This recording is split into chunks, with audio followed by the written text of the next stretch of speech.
Broadcasting live from Studio 3 at Abraham Baldwin Agricultural College, you're watching Stallion TV. Monday, August 29th. I'm Morgan Cooper. And I'm Anthony McDonald. Thanks for joining us here at Abraham Baldwin Agricultural College. The parking lot situation has been a more frustrating problem for all ABAC students. There's still no clear indication of when the new parking lot will be completed. Students are not happy about the other unforeseen problems caused by the construction of the new parking lot. The Stallion Summer Edward reports. Here we are again, yet another week of horrible parking in the south lot.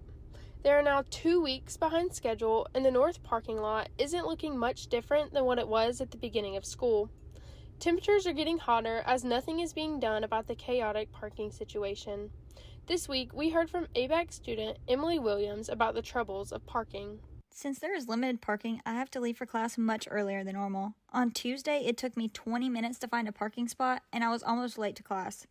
Another reason why parking is frustrating is because if I want to go to the gym in the morning, I have to park on the opposite side of campus and walk alone in the dark. Thank you, Emily. Many people are having to park on the grass and make their own parking spots just so they aren't late to class. Parking spots aren't becoming available until later in the day, but what good does that do? The real question is, when will the north parking lot be back open? And for the Stallion, I'm Summer Edwards. Construction crews were paving the lot on Monday. Lines on the new lot still must be painted. During the past week, the My ABAC portal experienced significant downtime. This inconvenienced both students and faculty because it made schoolwork and class materials difficult to assess. I haven't really been able to access anything. I'm pretty sure I have work to do this week, but with Georgia View being down, it's kind of hard to do that. Luckily, most of my professors are being understanding about it, but I'm trying to be more patient as they fix the problem, so yeah. Tech support and support partners of Quick Launch solved the problem before the end of the week. If you have any questions or concerns, please contact techsupport@abac.edu. Over the spring semester, the ABAC Homelessness Project worked on several events to promote the awareness of the issue of homelessness.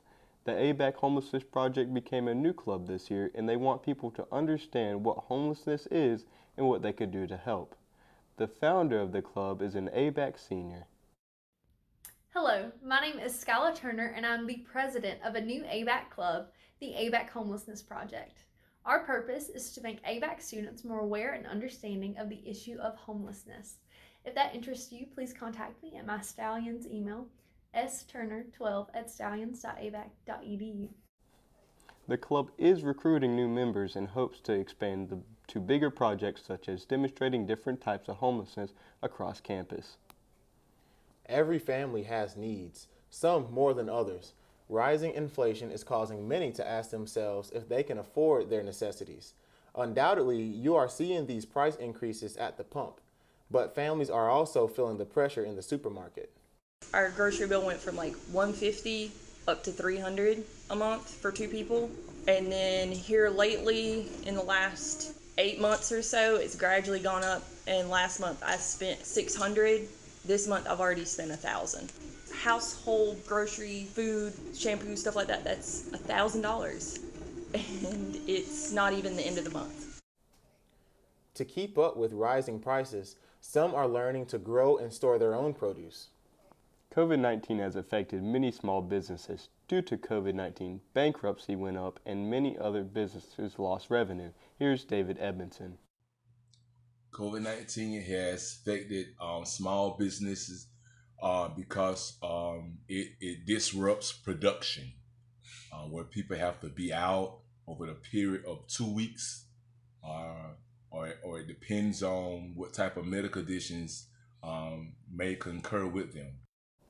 Their hope is that the government sees this problem and it offers more help. Multiple grants have been given to help small businesses through these tough times. In an update from last week's broadcast, Eliano's officially opened this Wednesday. After months of delay, Tipton is glad to see a new coffee shop open its doors. Van Frazier had this to say. I stopped by there Wednesday morning. Apparently the staff was working that day from the corporate office, meaning that they came from Florida for the opening day. It was around 10 a.m., and the girl at the window said that they already had 30 to 50 customers that day. If you would like to stop by Eliano's, it's located by the Harbor Freight and Checkers. Change is happening in the First Baptist Church of Tifton. After 26 years of serving local community, Wayne Rowe is retiring as lead pastor. I've been thinking and writing some recently, and I realized that the funerals, the weddings, the after-hours calls, after a while that takes a toll, and I have grown weary. And I've noticed that I just don't have the passion, the energy, the drive that I once did. And this church deserves the best. It deserves more. And so I knew, even though there's some sadness, I knew it was time.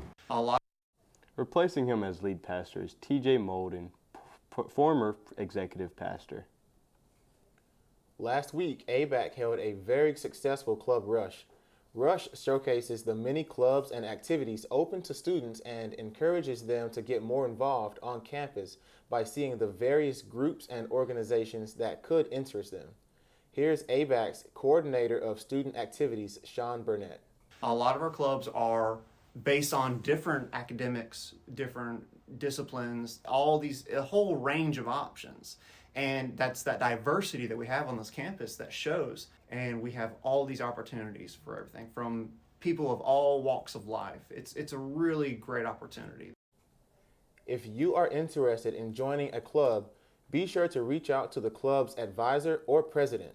Most clubs are accepting members all throughout the semester.